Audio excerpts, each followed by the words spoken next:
Hi guys, welcome back to my new video. In this video I would like to show you how you can download firmwares using the Borneo Schematic software.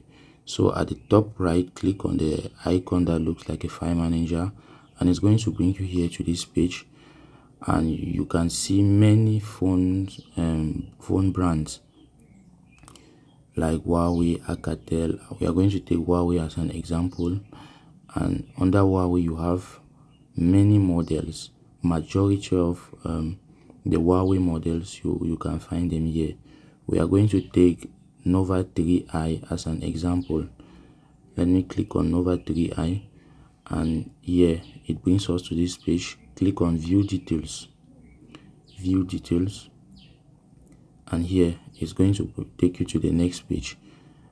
There you will see a download icon, download now.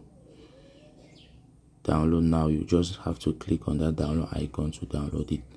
So guys, that's it. If you have a Borneo Schematic software, if you don't have one, I can activate a 3, 6 or 1 year license for you. You just need to contact me. So it's very easy, it's very practical. Thanks for watching. See you on my next video. Bye bye.